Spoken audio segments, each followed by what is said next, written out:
Hi everyone, welcome. I'm Eleanor and it's the 26th day of the Silly Challenge, 26th day of August. And today I had the pleasure of reading a volume of Jane Kenyon's work. It's titled The Best Poems of Jane Kenyon, but I mean, isn't that debatable? How do you choose the best poems? In this case, they were chosen by her husband about 25 years after her death, I think.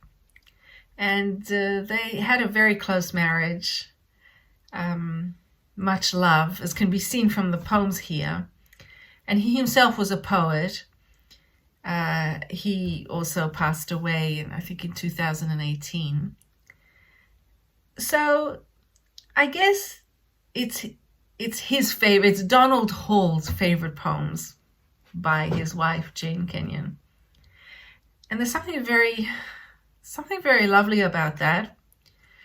For quite a while, I thought that poetry only really worked if you were pining for someone that you couldn't have. You know, the unattainable love. And yeah, there's a lot of that in poetry. But when a good poet writes about a long-term, mature relationship, I don't think there's anything better. And she does that very, very well. She manages to talk about relationships and herself while also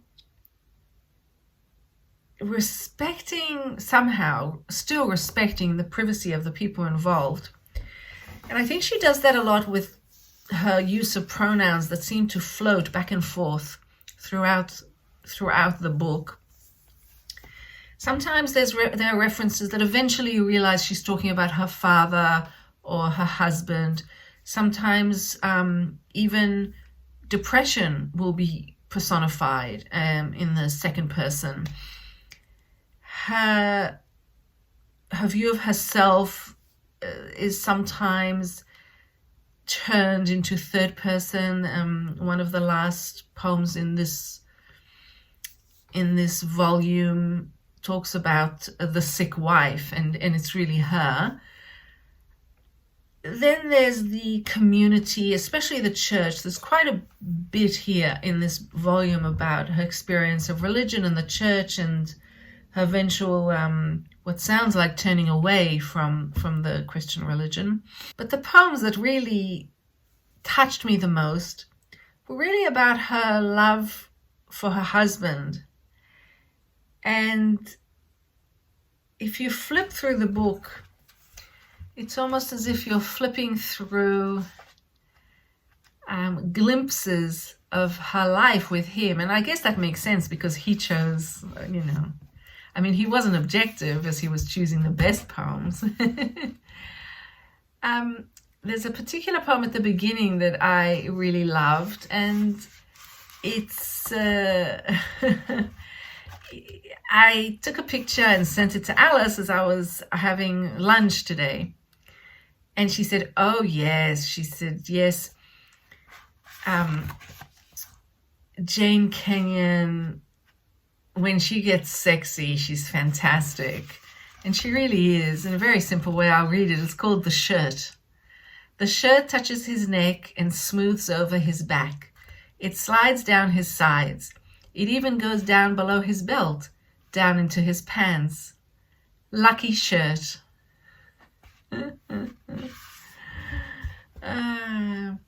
It's wonderful to see that sort of poem in amongst all the others that are, quite a bit more serious. So there's a couple other fun ones, of course.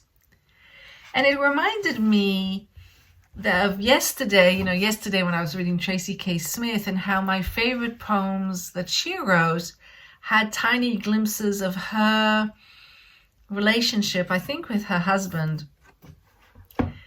And she mentioned actually that at one point in one of the poems, that he had photos of his first wife who possibly had died, and it intrigued me. Look, I don't know if that's actually biographical or if I misunderstood, but something that's really fun about just talking about poetry just for the fun of it is that you don't have to stick to the dry academic. details. I've been looking back at my other videos, and a lot of the time I sound like I don't know, like a student wannabe. Oh, look at this couplet. Oh, look, they rhymed, Here's another simile. But really, what I'm doing a lot of the time is trawling through the poems for personal stuff that just gives me a kick. I just love it. I love learning about the different ways poets view intimacy and love and relationships, and especially if those relationships are thoughtful ones. And that's another difference between an older poet and a younger poet. A younger poet just hasn't lived long enough to have a long-term love relationship, to be lucky, if you're lucky enough to have one. So I think that's one of the many reasons that older poets are just better. They're just better. It's not like athletes. Athletes, hit their late 20s and they have to retire. But a poet just gets better if they're any good. Yeah, so pick up Jane Kenyon. She lived many years in New Hampshire. She talks a lot. She describes a lot of her surroundings, the harsh winters, her depression, her insomnia, her dog, her feelings about the community she lives in. And above all, I think she's just the kind of poet who it feels like she just sat down and just wrote about something that was on her mind. It was just on her mind. It didn't have to be a big deal. There's an entire poem about a potato that part of the potato had sort of rotted away, but the other part was fine. And she just couldn't be bothered, and she just put it all in the compost pile. And she said every time she went to turn the compost pile, she would see that potato. It seemed to get better and better looking every time she went, and it kept making her feel guilty, that guilt of throwing something away that you might have used. You could have just cut off that. That's the sort of thing. It was just so refreshing. And I'm telling it and it sounds just, silly, but her presentation through her poems is absolute perfection. There's a great comfort I found in her poems. There's a thoughtful silence. That's what it is. There's a thoughtful silence that is very direct, but allows room for the reader. Yeah, that's what I really enjoyed.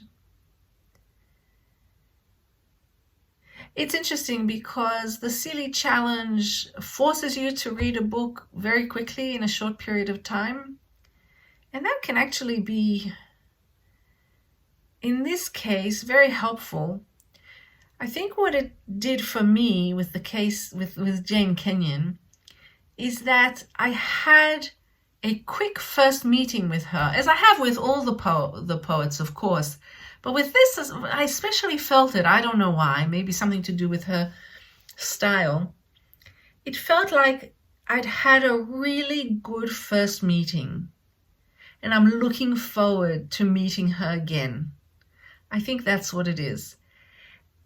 If you have an infinite number of days, weeks, years to read a poet, you'll either put it off, or when you meet them, because you have so much time, you feel pressure to stop at every poem, to really deeply close read every line. But when you think about it, when you meet a person, you would never do that. That would be quite rude. It's like, well, I guess it's like being intimate with someone on a first date, it's only etiquette to first chat. And I think that's what I feel I've done with Jane Kenyon. I've had a cup of tea with her, and I've seen many different sides of her, but she holds herself back a little, and I think as a reader I do too. And so I'm looking forward to giving more of myself to her work, and I think she will give it back in return. That's the sort of poet she is. Okay, so I wish you all good night. I'll see you tomorrow. Thank you for playing along, and don't forget, the only real property is the property of the mind. Good night.